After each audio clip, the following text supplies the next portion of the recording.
Здравствуйте, дорогие преподаватели, дорогие участники Международной Олимпиады. Я Архимов Туир Насирович, студент 5 курса стоматологического факультета Тажикского государственного медицинского университета имени Абу-Али Сина. Сегодня мы вам покажем этапы препарирования и реставрации зубов. Вот здесь у нас имеется модель, и в области 36-го зуба, первого моляра, точнее, проекции шейки имеется кариозная полость, которая соответствует 5 классу по Блэку. Препарирование состоит из 5 этапов. Раскрытие кариозной полости. Второе — это расширение. Расширение делаем профилактическое, либо ретензионное для хорошей фиксации. Третье — это некроктомия. Удаляем все размягченный дентин, пораженный участок, некротизированные ткани и так далее. Четвертое — это создаем соответствующую форму для хорошей фиксации. Пятое — это финирование стенок. И даем, если там есть необходимость, то даем сквозь под 45 градусов. Для малоинвазивного препарирования мы предпочтение даем мелкозернистому алмазному шаровидному бору. Вот у нас. Берем и устанавливаем турбинный наконечник.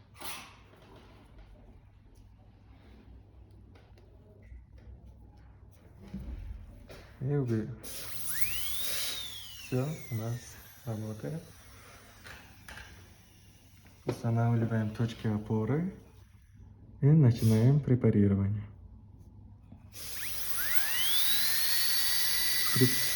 Препарирование будем делать прерывисто.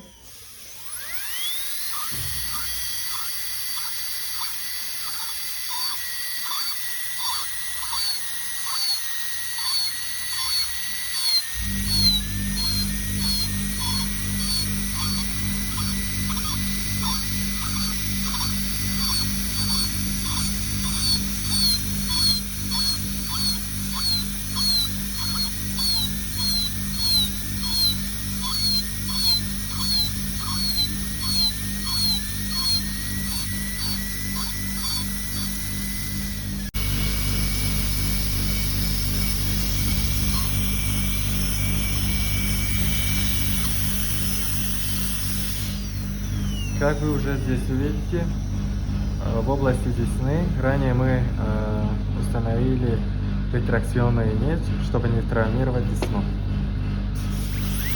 И вот так аккуратно будем препарировать зуб.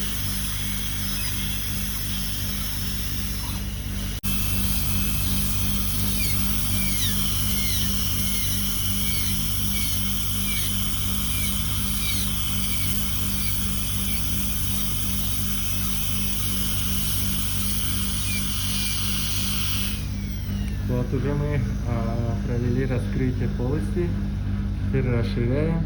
Во время расширения надо быть очень осторожным, так как эмаль в этом участке очень тонкая, и мы запросто можем повредить пульпу.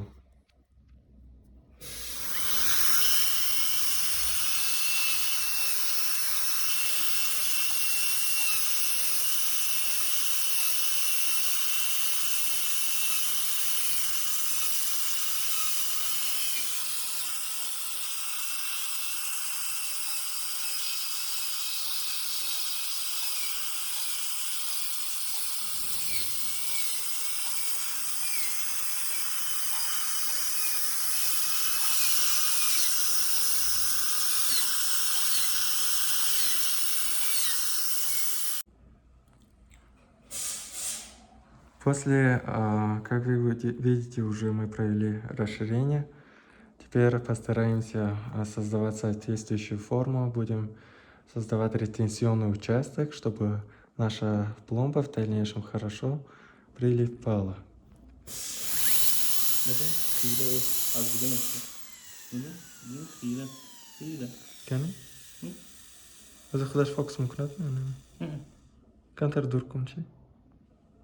Dur. Telefona dur. Nazik kunnaku. Ne vaikati. Nazik kunnaku чиликкат. Тогда лучше. Ну, хунаш.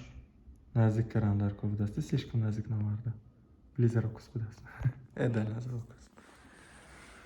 Вот тебе.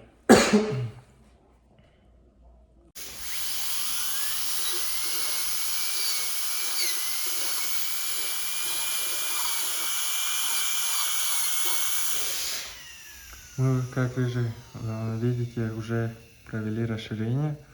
Теперь постараемся создавать соответствующую форму для хорошей ретенции. Также можно создавать форму, так и называется ретенционная форма, для хорошей фиксации.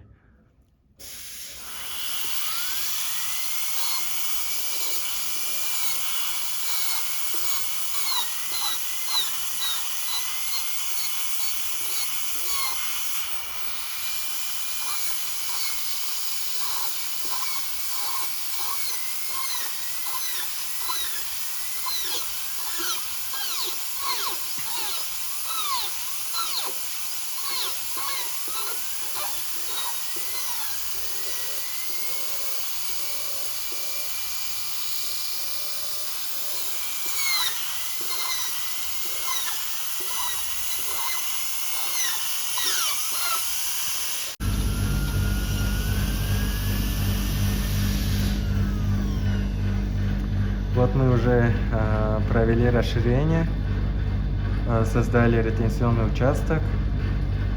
Далее переходим к финированию стенок. Финирование стенок мы можно делать солидным бором или ортопедическим бором.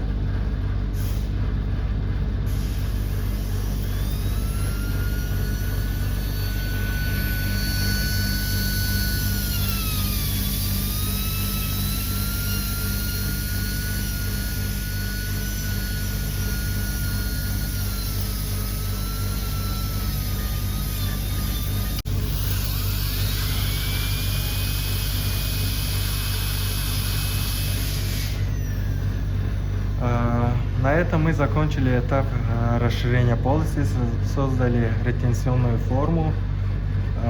Теперь переходим к финированию нашей полости. Финирование будем делать с консолидным или ортопедическим бором.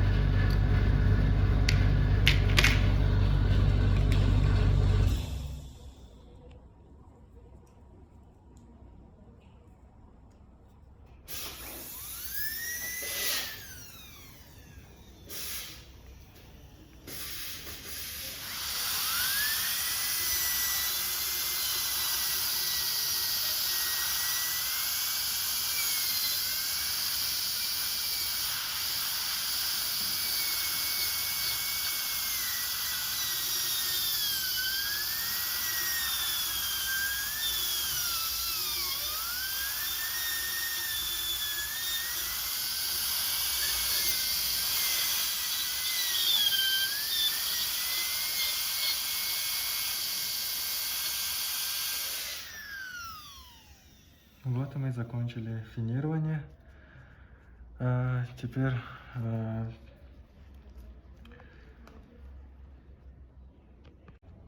мы создаем файв или скос под 45 градусов с помощью консолидного бора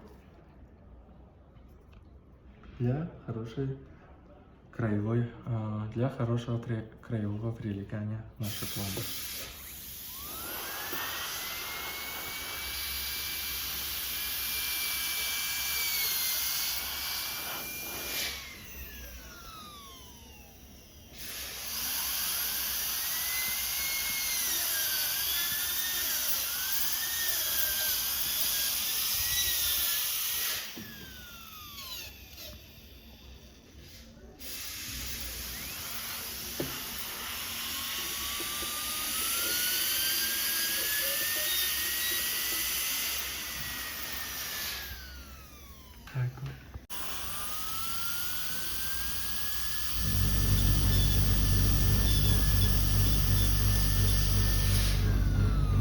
На этом у нас этапы препарирования закончилось, так как мы уже, видите, создали фальц под 45 градусов для хорошего прилегания нашей пломбы в дальнейшем. И вот мы создали, наша полость готова, точнее, создали фальц, ретенционная форма у нас находится внутри. Теперь мы проводим антисептическую обработку. Антисептическая обработка можно проводить хлоргексидином, перекисью водорода. Перекись водород в своем составе имеет атомарный кислород, который в свою очередь выделяется и уничтожает бактериальную форму.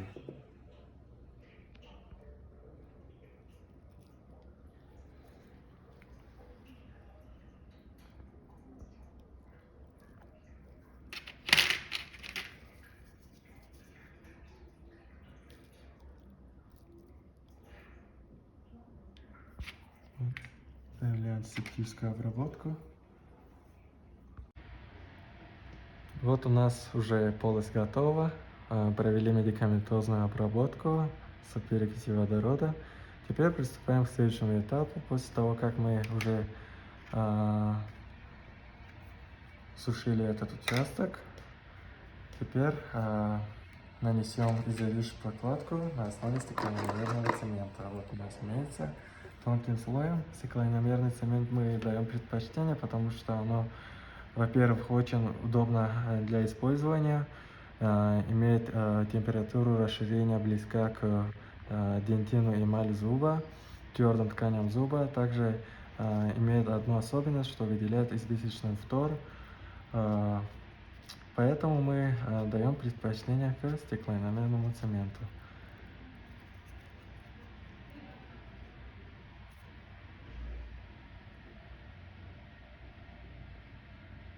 Тонким слоем нанесем стекляномерный цемент. Далее заодно можно распределяем по дну кариозной полости. Так.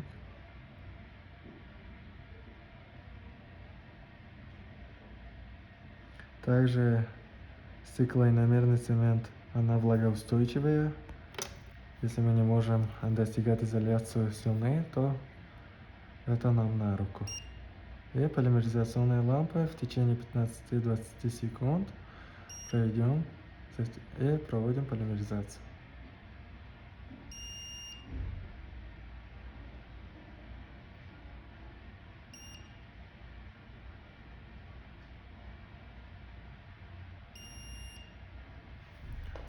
Вот у нас уже имеется изолирующая прокладка. Далее, после того, как мы поставили изолирующую прокладку тут, теперь нам надо протравливать данный участок. Протравливание делаем. Протравка наша состоит из ортофосфорной кислоты 36%. Таким образом.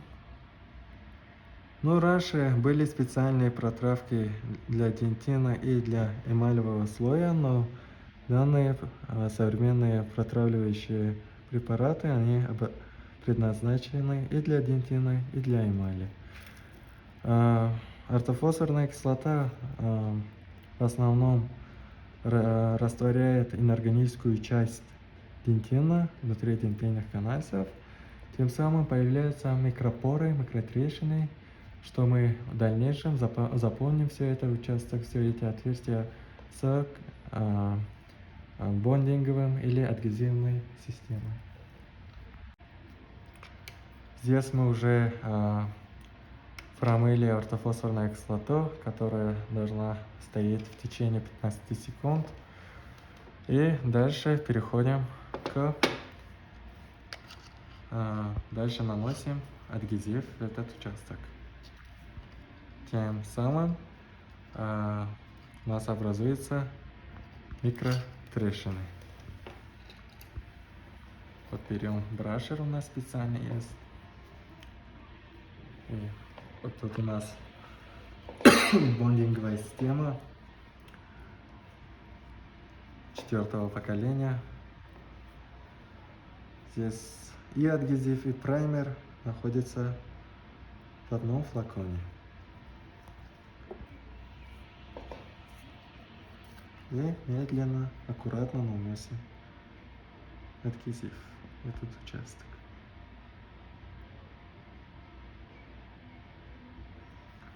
После того, как мы нанесли адгезив, мы равномерно распределяем его с помощью воздуха. Но пересушивать также нельзя.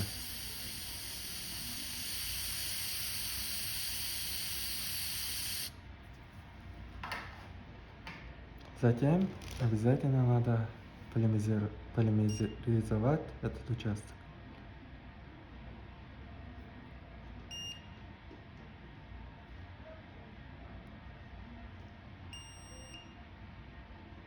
Со всех сторон, чтобы была равномерная полимеризация.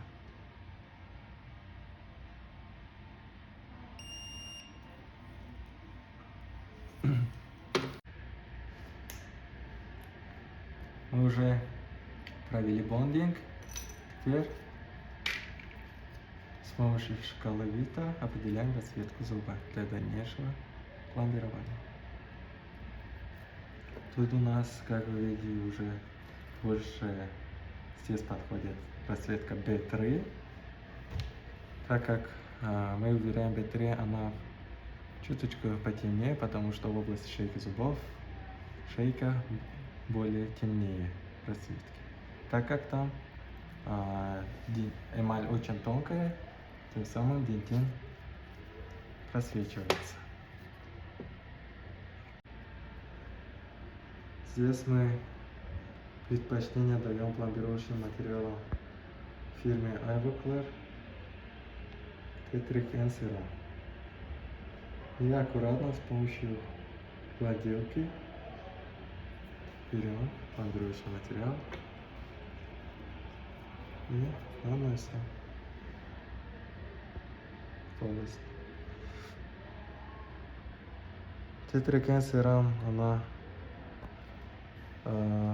наногибридный композит. Она имеет и эстетическую характеристику, и одновременно прочная.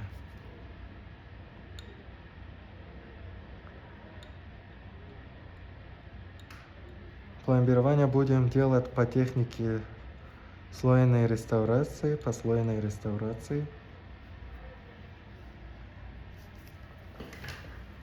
У нас здесь можно использовать штофлер.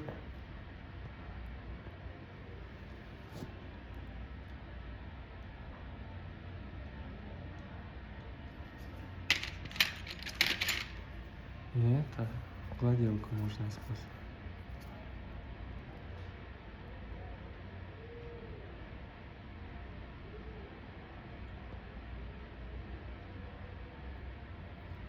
Наногибридные композиты преимущественно состоят из неорганической матрицы,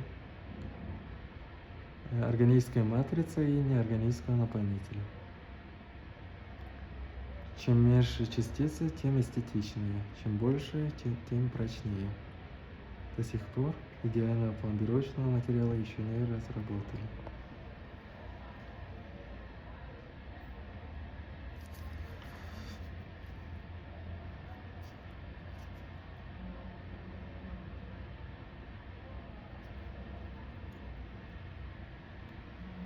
Метод слойной реставрации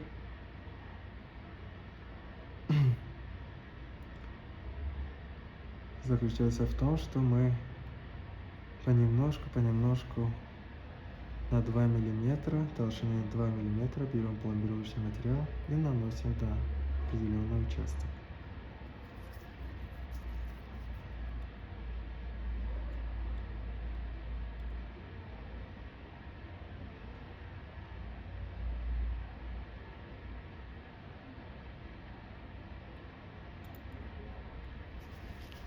Далее будем полимеризационной лампой затвердевать пломбировочный материал.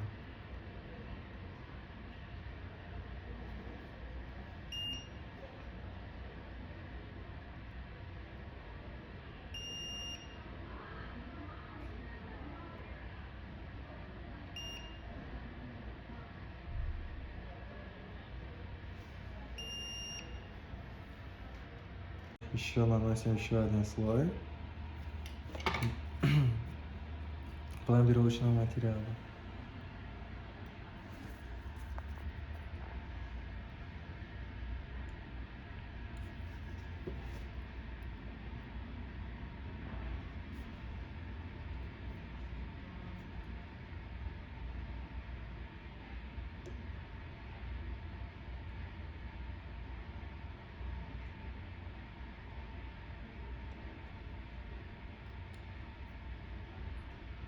Аккуратно прямо наносим.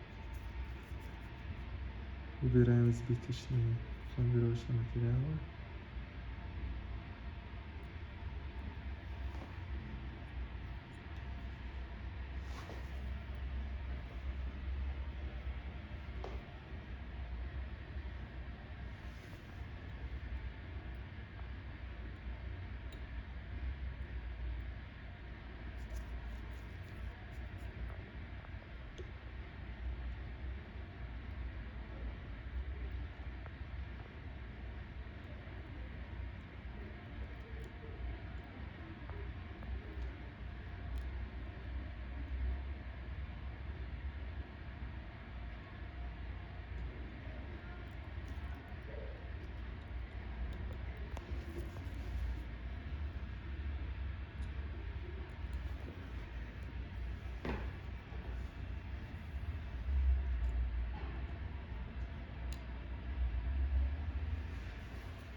Проведем полимеризацию в течение 25 секунд. Проводим полимеризацию данного участка.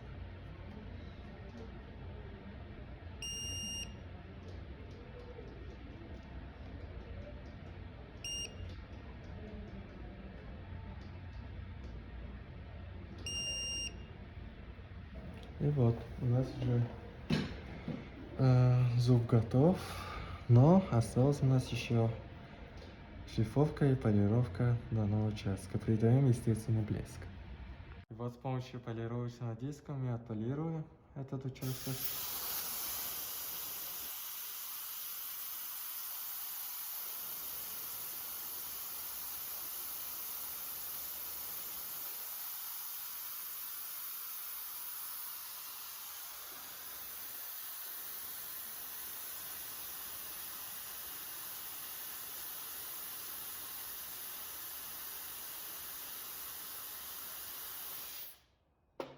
Теперь берем другой цвет диска. Они отличаются абразивностью.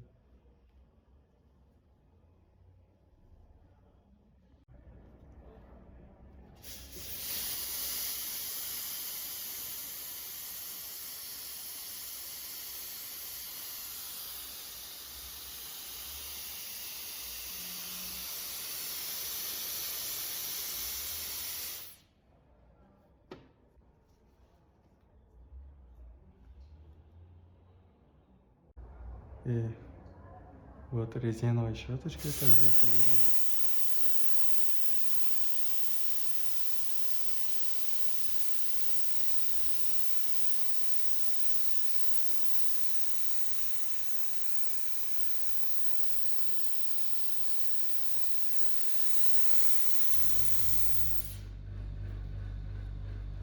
И конечный этап с помощью щеточки с полировочной пастой будем отполировать.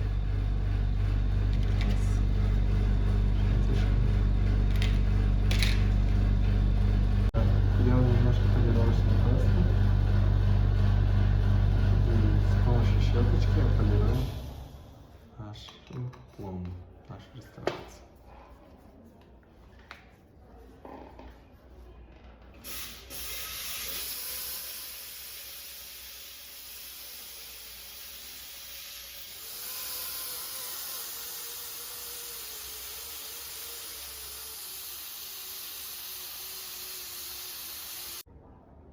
Вот мы с помощью зонда или визуально будем определить в конце краевые прилегания нашей пломбы,